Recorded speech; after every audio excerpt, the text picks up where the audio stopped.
मित्रों नमस्कार, मैं आचार्य राजेश। आपका इस चैनल में बहुत बहुत स्वागत है। इस चैनल को आप सब्सक्राइब अवश्य करें, बेल आइकन भी प्रेस करें ताकि हमारे नोटिफिकेशंस आप तक पहुंचते रहें और जो हम रिसर्च करते हैं, जो आपको बतलाते हैं, इसकी जानकारियाँ भी आपको मिलती रहें। आज मैं जो आपसे बात कर रहा हूँ वह अप्रैल 2022। इस महीने में 9 ग्रहों का ही राशि परिवर्तन हो रहा है। ऐसा कई वर्षों में ऐसा होता है कि 9 ग्रह ही एक महीने में पूरे के पूरे परिवर्तित हो जाएं। सदियां लग जाती हैं, 200 साल लग जाते हैं, लेकिन जब जब भी इस तरह का परिवर्तन होता है तब इस परिवर्तन के 2 मायने होते हैं। एक तो प्रकृति अपने आप में बदलाव लेकर आती है और दूसरा प्रकृति अच्छे लोगों के साथ होती है और बुरे लोगों को ये बर्बाद कर देती है। अच्छे देशों का भला होता है, बुरे देशों का इसमें बहुत बुरा होता है। आज तक जो देश कभी किसी के आगे नहीं झुके, जो अपने आप को अंकल सैम समझते हैं और बहुत बड़ी बड़ी हस्तियाँ जो दूसरे देशों को तुच्छ समझती हैं, उन सभी देशों का यह जो समय है काल बन कर आएगा। और ऐसे लोग जो दबे हुए हैं, ज़्यादा किसी से बोलते नहीं हैं, अंतर्मुखी हैं, उन लोगों के लिए ये समय बहुत अच्छा होगा। और बड़े बड़े लोगों के लिए, नेता टाइप के लोगों के लिए, मवालियों के लिए, इनके लिए यह समय बहुत ही बुरा होगा। आज हम उन्हीं की इस समय में आपसे चर्चा करेंगे कि अप्रैल माह ऐसे क्या क्या लेकर आएगा जिससे कि आपको सावधान रहने की आवश्यकता हो, आप कहाँ वर्तमान समय का लाभ ले सकें उसकी आवश्यकता हो, उसकी मैं आपसे इस समय में सभी से चर्चा करूंगा। पहले तो यह है कि सबसे पहले मंगल का राशि परिवर्तन हुआ 7 अप्रैल को। दूसरा ग्रह राहु का राशि परिवर्तन हुआ 11 अप्रैल को। तीसरा केतु का राशि परिवर्तन हुआ 11 अप्रैल को। चौथा ग्रह गुरु का राशि परिवर्तन हुआ है 13 अप्रैल को। पांचवा ग्रह सूर्य, इनका राशि परिवर्तन है 14 अप्रैल को। छठवां ग्रह बुध, इसका राशि परिवर्तन है 24 अप्रैल को। और सातवां जो ग्रह है वह शुक्र है, उसका राशि परिवर्तन है 27 अप्रैल को। आठवां जो ग्रह है वह शनि है, उसका राशि परिवर्तन है 28 तारीख को।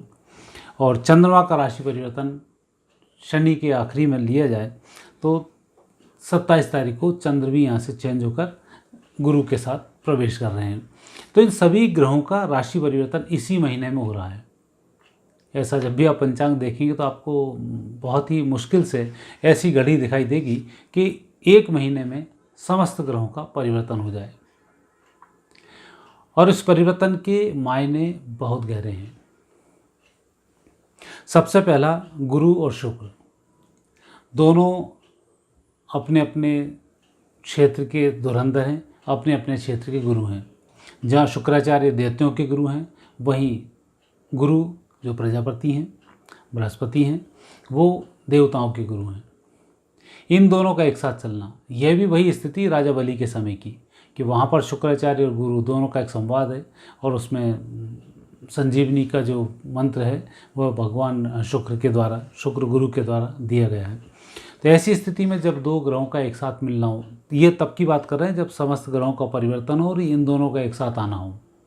इसका मतलब ये दोनों शक्तियाँ अब वापस फिर टकराने वाली हैं। लेकिन फ़ायदा ये होगा कि इस समय में दैत्य के जो गुरु शुक्र हैं वो गुरु के साथ में हैं, उच्च राशि के होकर गुरु के साथ में। तो दैत्यों का साथ उनके गुरु शुक्राचार्य अब नहीं देने वाले हैं। अर्थात इन 2.5 वर्षों में ये जो स्थिति बनी रहेगी, इसका 2.5 वर्ष तक बहुत गंभीर परिणाम मिलेंगे।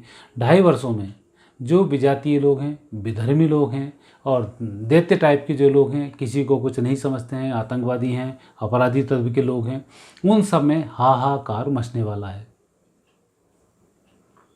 साथ ही कुछ परिवर्तन ऐसे होंगे जो गुरु के माध्यम से होंगे, जिसमें जिस जिस व्यक्ति की मानसिकता, जिस जिस देश की मानसिकता लोगों को लूटने की है, वह सब अब मात खाएंगे।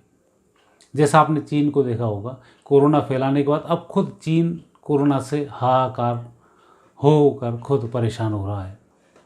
दूसरा भी आपने देखा होगा, युद्ध लगातार 2 वर्षों से चल ही रहा है, कहीं किसी देश के बीच, कहीं किसी देश के बीच में। अब ये फिर बढ़ने वाला है। जैसे ही शनि का राशि परिवर्तन होगा 28 तारीख को, और अभी जो गुरु का राशि परिवर्तन हुआ है, गुरु और शनि इन 2 ग्रहों के बीच के जो ग्रह हैं, ये सभी जैसे सूर्य का जो ग्रह है वह, बुध का राशि परिवर्तन, शुक्र का राशि परिवर्तन और शनि का राशि परिवर्तन, ये जो 4 ग्रहों का जो राशि परिवर्तन है, ये लगातार आपको विश्व युद्ध की नई नई खबरें सुनाने के लिए तैयार बैठा हुआ है।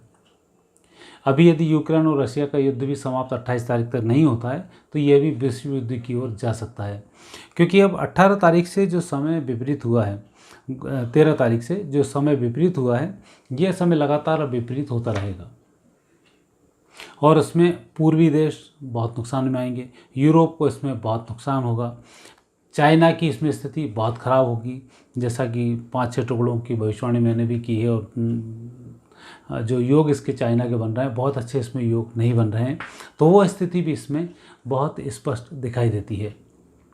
शनि का जो राशि परिवर्तन है, शनि अपनी खुद की राशि में है, मंगल के साथ में, और मंगल शनि जब जब भी दृष्टिगत संबंध में आए, साथ साथ संबंध में आए, तो ये मारकाट जरूर मचवाते हैं। यदि हम विश्व की कुंडली से इसका अध्ययन करते हैं तो 10वें भाव में मंगल और शनि का भ्रमण होगा, और 10वें भाव में जब मंगल शनि का भ्रमण होता है तो ऐसे समय में आर्थिक नुकसान बहुत अधिक होता है, व्यापार व्यवसाय को बहुत अधिक नुकसान होता है, आपसी संबंधों को बहुत अधिक नुकसान होता है। तो यह यूरोपीय देशों में और हमारे अन्य देशों में यह आपको अंतर दिखाई देगा। साथ ही विश्व की कुंडली के 10वें भाव में मंगल और शुक्र का चलना, चंद्र से दृष्ट होकर यहीं आएगा मंगल और शनि का चलना, यह भी बहुत अच्छा इसमें संकेत नहीं देता है। सूर्य का चतुर्थ भाव से भ्रमण करना, ये विश्व की कुंडली में जो अभी स्थिति निर्मित हो रही है, तो वहाँ भी ये बहुत अच्छे संकेत नहीं देता है। और सूर्य जब कमज़ोर होता है तो लोगों की आत्मा मर जाती है, मन लोगों के मर जाते हैं, एक दूसरे के प्रति घृणा बहुत अधिक आने शुरू हो जाती है। हालांकि होता यही कि जो देवत्व श्रेणी के लोग होते हैं वो देवत्व श्रेणी में अधिक को बल देते हैं, पिशाच प्रकृति के लोग होते हैं पैशाची की प्रवृत्तियों को देते हैं, राक्षस प्रवृत्ति के लोग होते हैं वो अपनी प्रवृत्ति को बढ़ाते हैं। कुल मिलाकर सब लोग अपनी अपनी प्रवृत्ति को उसमें बढ़ाने में लगे रहते हैं, और इनमें आग में घी डालने का काम करता है राहु और केतु। अमृत पीने के बावजूद भी राहु केतु राक्षस ही रहे, तो वो स्थिति भी इसमें बहुत क्लियर होती है। जब राहु केतु का जो राशि परिवर्तन हो, राहु केतु का किसी ग्रह के साथ मिलना हो और राहु केतु का स्वतंत्र होना हो, ये सब बड़ी विचित्र घटनाओं को संकेत देता है। राहु जब अकेला बैठा हो तब कुछ भी करने में वह समर्थ होता है, क्योंकि उसका दिमाग है, जहाँ दिमाग उसका घूमा वो वहीं घूम जाता है, विध्वंस की तरफ भी जा सकता है और सकारात्मकता की तरफ भी जा सकता है। तो अभी जो राहु का राशि परिवर्तन है, ये राशि परिवर्तन नकारात्मकता की तरफ अधिक है, सकारात्मकता की तरफ ये कम है, तो वहाँ भी स्थिति इसमें बहुत अच्छी दिखाई नहीं देती है। मंगल शनि को यदि देखते हैं तो मंगल शनि का जो योग बनता है, यह मारकाट का योग बनाता है, अफरा तफरी का योग बनाता है, वैमनस्य का योग बनाता है। भारत को यदि इस दृष्टिकोण से देखा जाए तो भारत के अंदर बाहरी ताकतें कम और आंतरिक जो विघटनकारी शक्ति हैं ये ज़्यादा नुकसान पहुंचाने की स्थिति में है। भारत का कानून भी बहुत लचीला है, इस लचीले कानून का फ़ायदा उठाकर भी बहुत से लोग फ़ायदा उठाना चाहेंगे। तो यहाँ पर भारत को बड़ा सजग रहने की आवश्यकता है। हमारे सुरक्षा से संबंधित जो भी विभाग हैं, चाहे पुलिस है, चाहे आर्मी है, चाहे एयरफोर्स है, सबको बहुत सजग रहने की आवश्यकता है, क्योंकि जब अफरा तफरी पूरी दुनिया में मचेगी तो भारत में हाहाकार अंदर से ही मचेगा। बाहरी शक्तियाँ जो भारत को अंदर ही एक नहीं होने देती हैं, वह सब वापस बढ़नी शुरू होंगी। तो आप लोगों को इस मामले में थोड़ा सजग रहने की आवश्यकता है कि इस देश को कोई जला ना पाए, इस देश में कोई वैमनस्य ना फैला ना पाए। हालांकि वैमनस्य बहुत फैला हुआ है, आग भी बहुत लगी हुई है, अपराधी के विधर्मी लोग वो अपने कर्मों से बाज नहीं आ रहे हैं, वो आपको परेशान करे बिना नहीं रहेंगे। फिर भी आज आपको सजग रहने की आवश्यकता है, क्योंकि आने वाले 2.5 वर्ष ये बहुत कठिन जाने वाले हैं और इसमें बहुत तनाव इस देश में होने वाला है। हालांकि भगवान की कृपा है कि मोदी जी यहाँ विराजमान हैं, जो एक अपने आप में देवत्व प्रकृति के एक अच्छे हमारे प्रधानमंत्री हैं। उनकी सुरक्षा व्यवस्थाएं, उनकी व्यवस्थाएं, उनकी सोच, उनके पुण्य हमारे देश के काम आएंगे और देश लगातार तरक्की करता रहेगा और आर्थिक रूप से हम संपन्न भी बने रहेंगे, क्योंकि वह ग्रह योग भारत की कुंडली में अन्य देशों की तुलना में बहुत अच्छे हैं। आज इससे पहले हमारे नेपाल से संबंध बिगड़े थे, नेपाल से संबंध सुधर गए। श्रीलंका से संबंध बिगड़े थे, वह संबंध भी सुधरने लग गए हैं। म्यांमार की स्थिति खराब हो रही। अब म्यांमार से संबंध हमारे सुधरने शुरू हो जाएंगे। बांग्लादेश की स्थिति बेकार थी, बांग्लादेश से हमारे संबंध ठीक होने लग जाएंगे, क्योंकि बांग्लादेश खुद ही परेशान होने वाला है कुछ दिन के बाद। पाकिस्तान की दुर्गति बहुत जल्दी होने वाली है, अफगानिस्तान की दुर्गति बहुत जल्दी होने वाली है, चीन की दुर्गति बहुत जल्दी होने वाली है। ये सब परिणाम आपको 2 से 5 वर्ष के अंदर दिखाई देंगे, और जो उसकी नींव इसी समय में रखी जाएगी, अप्रैल से लेकर 2 वर्ष के अंदर अंदर में ये सारी घटनाएं उनकी पटकथा लिखी जाएगी, और सारी परिस्थिति विपरीत होंगी जो भारत के पक्ष में होंगी, नेगेटिव होने के बावजूद भी। यूरोपीय देशों के लिए तो ये समय बहुत ही बेकार समय है, उन्हें बहुत सारी चीज़ों का ध्यान रखना होगा और अपने आप के बचाव को भी करना होगा, अन्यथा स्थिति बहुत बुरी इसमें हो सकती है। मनुष्यों में यदि धर्मगत की बात करें, कि भारत में भी कई सारे धर्म हैं, पूरी दुनिया धर्म के बेस पे ही लड़ाई लड़ रही है, तो उस स्थिति में यदि हम भारत को देखते हैं तो भारत का सनातन जो धर्म है, सनातन संस्कृति है, ये पूरी दुनिया में डंका बजाएगी, क्योंकि जो अब शांति के साथ लड़ेगा, जिसके अंदर धैर्य होगा, जिसके अंदर शांति होगी, जिसके धार्मिक ग्रंथों में शांति, एक साथ लोगों को मिलजुल कर रहने की, वसुधैव कुटुंबकम की जो हमारे यहाँ एक धारणा है, उस धारणा के अनुरूप जब हम चल रहे हैं तो निश्चित रूप से हम विजयश्री को प्राप्त होंगे। ईसाइयत को देखते हैं, ईसाइयत बात जरूर इंसानियत की करता है, लेकिन उनका मूल उद्देश्य होता है कन्वर्सन।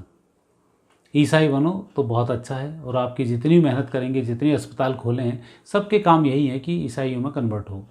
मुस्लिम धर्म का मारो काटो मुस्लिम बनाओ, ये उनका एक सीधा सीधा सिद्धांत है। बाकी लोग तो सब काफिर हैं उनके अलावा, और वो भी एक नहीं रह पाते हैं, क्योंकि धर्म ग्रंथ में जो लिखा होगा उसके अनुरूप ही व्यक्ति की संरचना होती है, और उसके अनुरूप ही मानने वाले होते हैं।